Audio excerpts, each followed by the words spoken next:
Oh, God.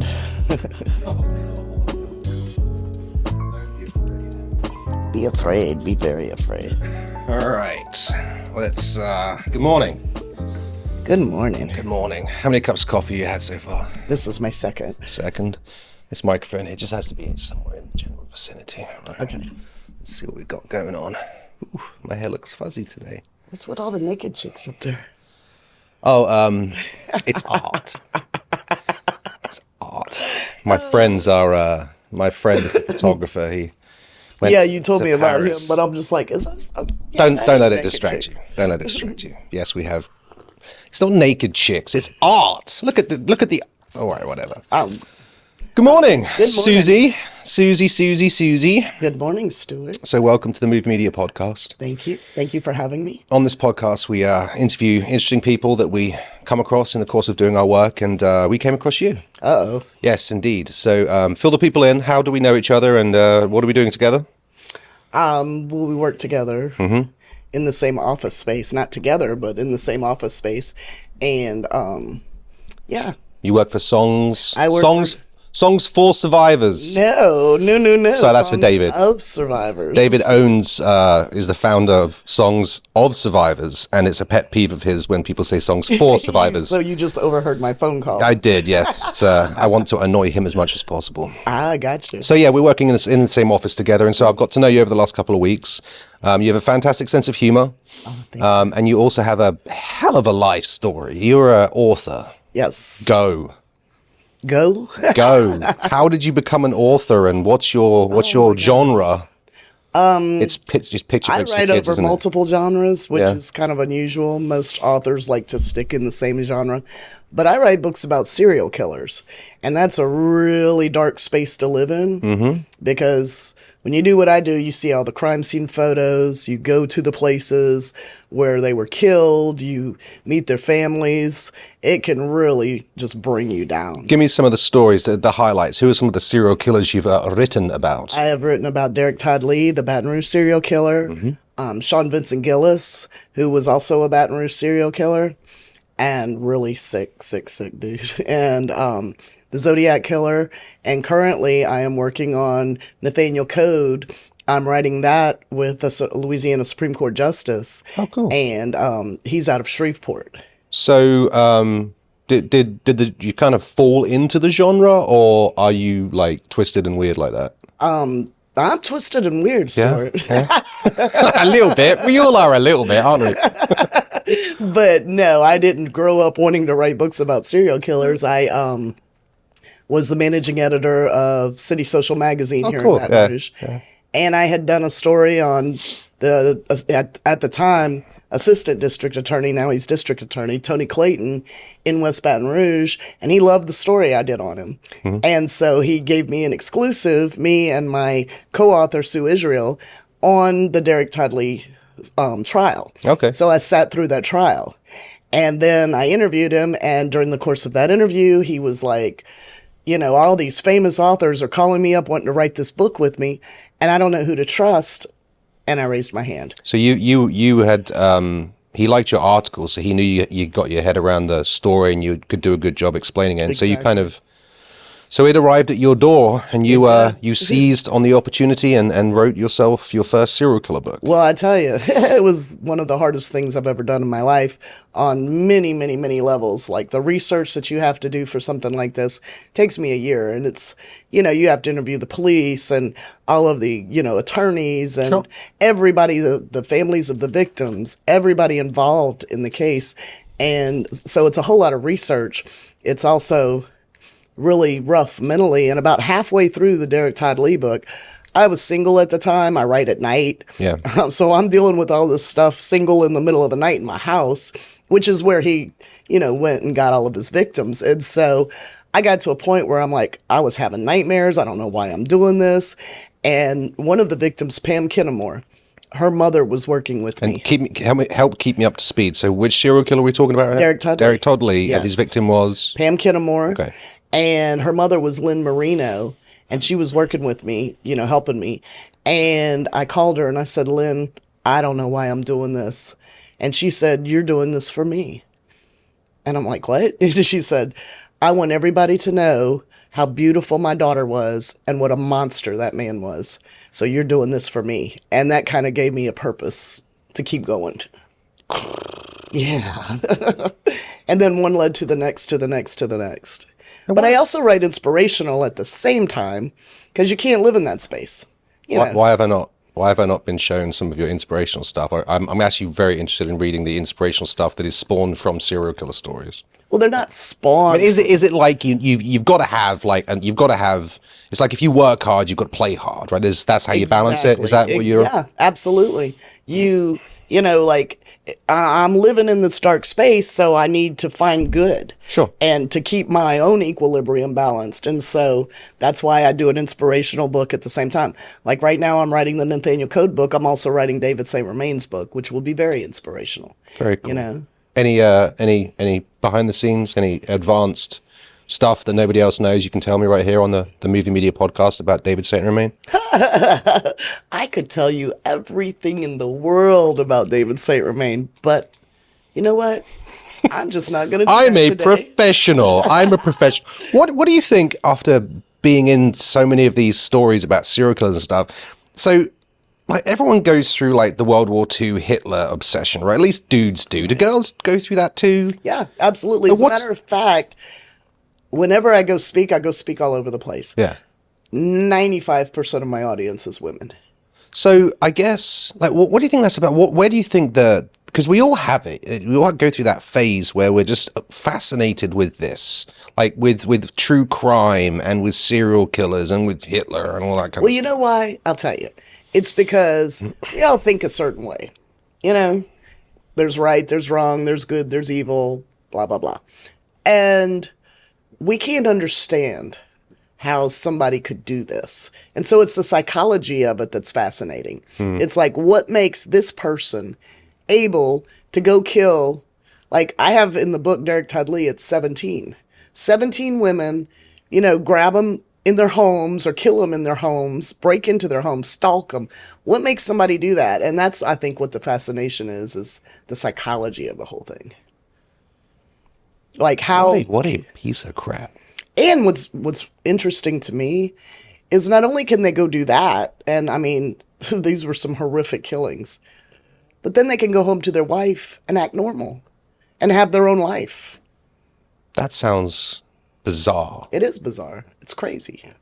Like, what have you learned or come to appreciate? That might be the wrong word, appreciate, but what have you learned about the human condition by kind of digging deep into the people that obviously exhibit extreme behaviors like that? What have you learned about? The human condition is scary as hell.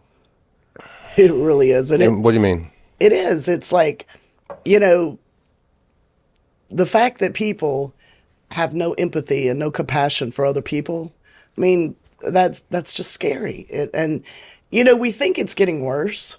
But I'll tell you a little story. Back in the late 1500s, early 1600s, there was this countess called Elizabeth Bathory. Okay. And she decided that she wanted to remain beautiful forever. And she believed that the blood of the peasant people in the village and her servants, if she took a bath in their blood, she would stay beautiful forever. She would always be gorgeous. And so... My wife feels the same way. It's just my children's tears. I'm sorry, Karen. Oh my God, Angie, I had nothing to do with that. So she killed hundreds. Yeah. Hundreds. I mean, it got to the point she didn't get caught till there were no peasants left in the village. And then she started killing royalty. And that's when they did something about it. There's so I have a theory. You know, it seems to me that people, as they age, they're like, the next generation is such problems. It was never used to be like this, or the world's going to hell in a handbasket, and all of this. That was my mama's favorite saying. Oh. Hello, daughter. So So no, I think that it's not that the world is that different, because I believe my life experience has taught me that all things are happening all the time. Exactly. Like the best things you can imagine are happening right now, and the absolute worst things are happening. Exactly. The world is such a big place, right? Yeah. So with that in mind, I think it's always been that way. And I think that our perspective, the things that we pay attention to change. And so as a person ages, you become more politically aware, for example. That's where like politics never used to be like, no, you just never used to think about politics like that. Right. You know? Yeah. And I do. I find myself doing that because my mama used to tell me that all the time. The world's going to hell in a handbasket. And I'm like, what does that even mean? What's hell in a handbasket? You know, it's like, but she used to always tell me that. And now I find myself thinking, I mean, I'm watching the news and I'm like, oh my God, the world's going to shit, you know? So but you know, it's really not. I don't think it is. It's just, it's ever moving and ever evolving. And Yeah. Do you have kids? I do. You have kids? How many kids you have? 2. 2 boys, girls, ages? I'm not telling you their ages. Why not? Because I'm old. Okay, I'll tell you. All right. I have a daughter who's 44. 44. So you had it when you were 12? 11. 11. And I have a son who's 39, and I have a granddaughter who's 13. Yeah, I've got 7, 7, 8, and 15. Oh, brag. No, I had them late.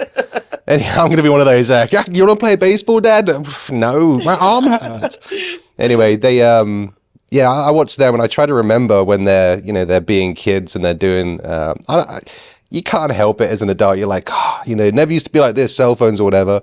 But at the same time, you look at it and you're like, I was way worse than they are. Like they're actually, it's not that things have changed that much. It's that everyone goes through phases, I think. And oh, I know. And it's weird because it seems like, and it's, I guess just because I'm old, but it seems like when I was growing up. Relative.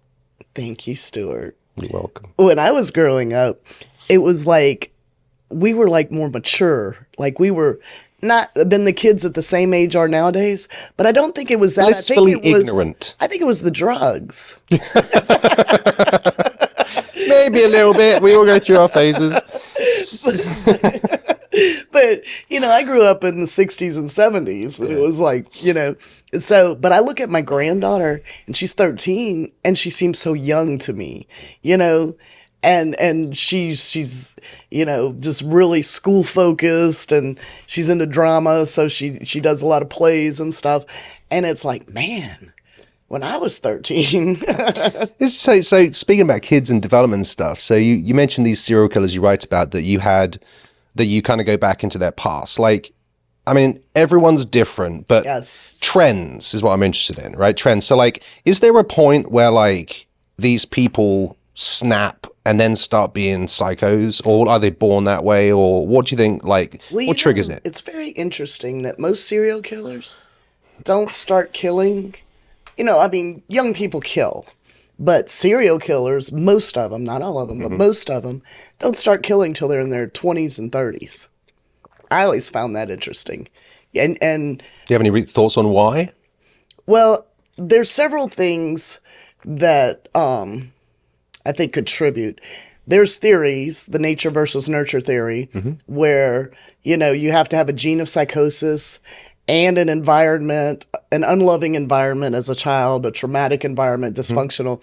Those two things they seem to consist. They create the lack of empathy needed to be a serial killer. Okay. That's one theory. Another theory is, and this is going to sound weird. No, believe me. Hit me. In ancient times, they had the executioner. They had outlets for people who wanted to kill. They could get these jobs. Okay. And go kill people and do it legally. Now, there is none of that. So the people who want to kill, they evolve into, they're... That is an interesting thought. Yeah, there were outlets. Kind of macabre, but interesting. Well, I'm a little bit dark. Are you a witch? I was born on Friday the 13th.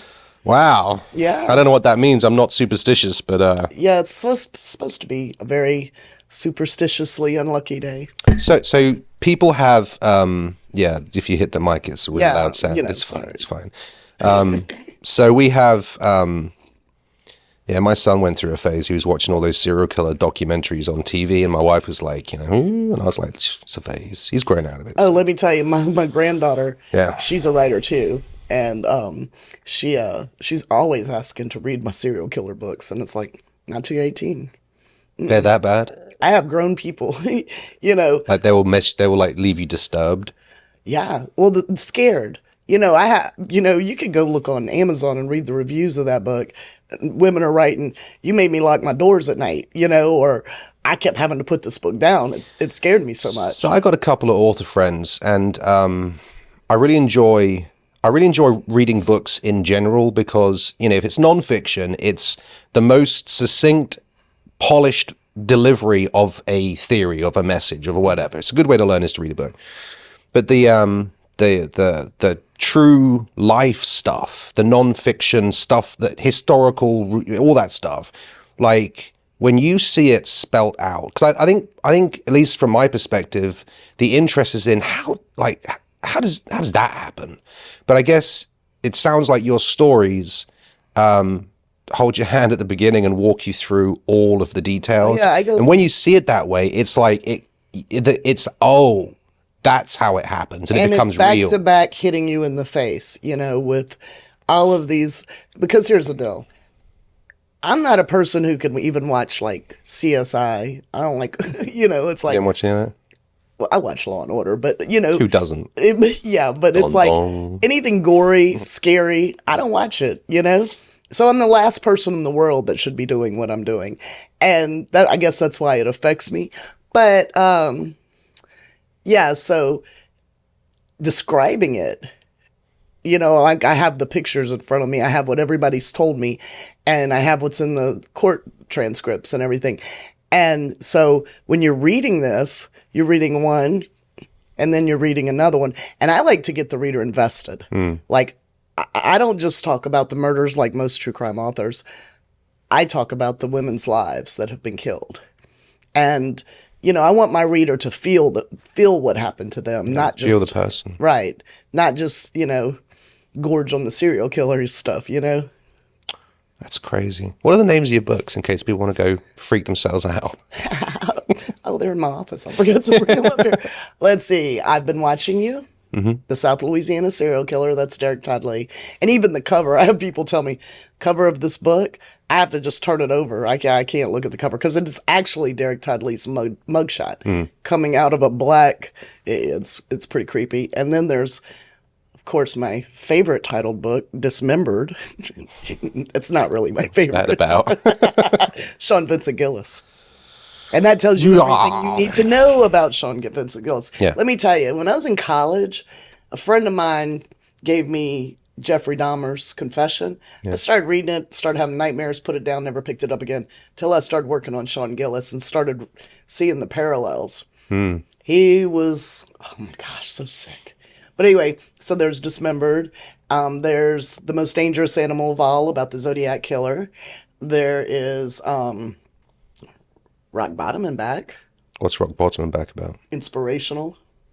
Okay. It's the story of, I think, 25 people. Danny Trejo's one of them. Okay. The stories in there of Tom Bennett, who went down in 9/11. I interviewed his wife. And that is the only interview I've ever done in my life where I've cried through the whole interview. I mean, I told myself I was going to be professional. But my God. She went through that day with him calling her from that plane. It was horrible. Anyway, so there's Rock Bottom and Back. There's No Such Thing as Impossible. And that is about Jairo Alvarez, who, Yeah, Jairo, yeah, the Alvarez construction guy. Yeah. Alvarez Construction. That's just a wonderful family. And Jairo had an incredible story about how he got to the United States. Right. He was in the Colombian military, and he was a presidential guard, and there was a coup. And his life was in danger, so they put him on a cargo plane, dropped him off in Miami. And you wrote his story? Yes. Yeah, don't give that away. I might get him on this podcast at some He's point. passed away. Oh, who's the eldest son? Carlos. Carlos. I was actually in his office not a couple of weeks ago doing we're doing a project. They're the people that build the St. Jude Dreams Yes, home. absolutely. And so, Iro started that. Their dad started that. yeah, so the St. Jude people reached out to us to do this year's St. Jude Dream Home. Kind of, we're documenting the whole year's construction. Cool. In fact, I think on Friday we have to take finished photographs and then edit it. Well, I'm going to tell you that it's a wonderful, wonderful So family. we were in there talking to the eldest son, I guess, of Hiro. Hiro's. And yeah, we were talking about the history with St. Jude Dream Home, but then we got into his story because he's got your book on his shelf and stuff, and we're like, what's that? And what's that? And what's that? When you sit down and talk to these people, like, how long does your interview last for? How long do you have to sit with a person to get enough out of them, to get the story out of them? How long does it take? David, it took 9 months. Whoa. And you know how he likes to talk. 9 months. Love you, David. Well, usually through interviews and research, I don't even start writing a book till at least a year. It takes me that long to go through all of the interviewing process, collect all the research, and some books take even longer. I was just sitting here thinking, because since we're working together now, I'm like, I'd love to see you interview someone like on camera. It's like we do that all the time. And that, what is that? Someone's mowing the yard outside. They should probably make that a better tone. Like, no one minded it. That's So- my every Saturday morning sound. Yeah, I was saying, and we might do that because we're going to be interviewing David for, what's the thing we're doing? Oh, for his songs for survivors. Songs of survivors. Yeah, so we're going to interview him. I might get you to interview him while we're filming it. That'd be kind of fun, wouldn't it? Oh my gosh, that Yeah. would be hilarious. And just to kind of put you to the test behind the camera, because that'd be kind of fun. So, I mean, yeah, I cut you off your books. You got to the Hiro book. Anything Yes. after that? Let's see. Recently, I just came out with a new book that I wrote with the district attorney in Plaquemines Parish, and it's historical fiction. So this is my first attempt at fiction, but it's based on a true story. Okay. And when he first approached me, Tony Clayton sent him to me, by the way. And when he first approached me, he said he wanted to write a book about a spillway. Yeah. And I'm like, I'm writing a book about a spillway. I mean, who's going to buy that? It's such a, Spillways are a really big deal here in Louisiana. yeah, So is mowing the yard. yeah.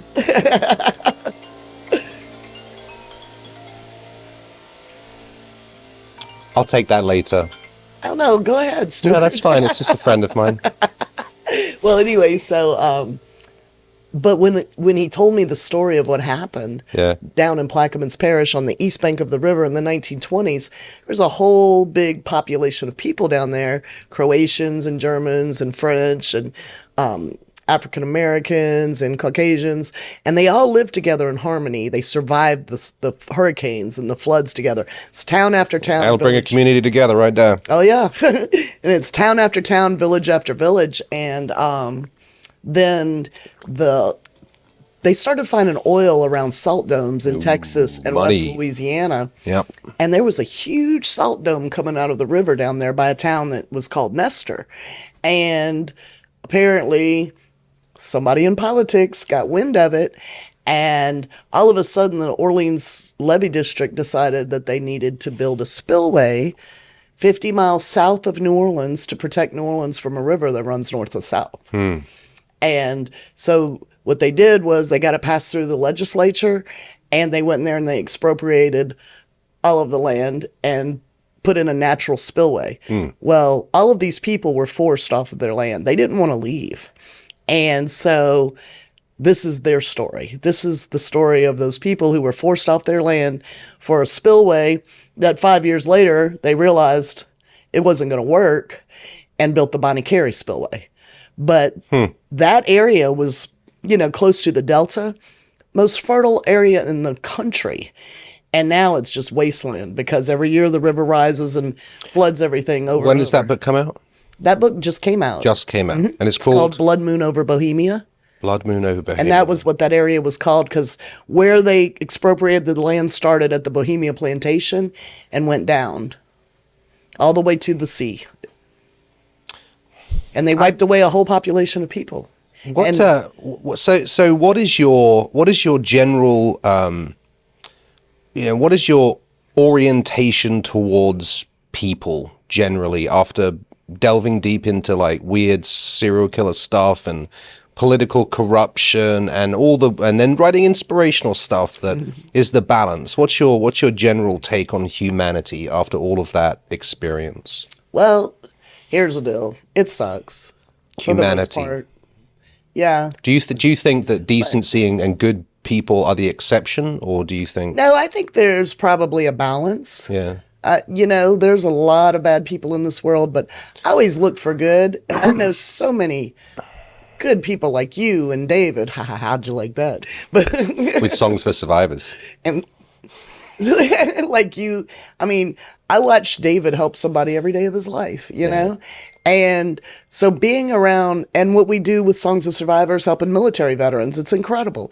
And being a part of that is very good for me because... So you spend your time, I mean, because you're a bright, lovely person, and it's like, yeah, I guess you have to. If your work forces you to go into those places, you have to fill your bucket some other place. Absolutely. Absolutely. Because you have, there's self-care. And the way to do self-care in my head is look for good. And that's what I always do. I go through life just looking for the good. And when you look for it, you find it. Yeah, you get what you're finding. Yes. Yeah. All right, well, my phone's going to start blowing up, so I'm going to... So you're saying your friend that you have to call back is more important? No, I don't know. I've got so much to do today. But listen, I wanted to chat to you and introduce you and stuff, but honestly, I don't know where to go with this serial killer. We could talk for like... I bet you have had conversations over bottles of wine with people, and just they go on for hours. You'd be amazed, like, if you go out, and a guy sits down next to you, can I buy you a drink or whatever? It's never happened once. Well... Nice. And he's like, well, what do you do? Yeah. And I'm like, I write books about serial killers. Look, either there's two things that happen. Yeah. They run, right. They're like, this chick's freaking weird, or they're way too interested. And then it's like so yeah. All right, well, I'm going to run. Goodbye, Stuart.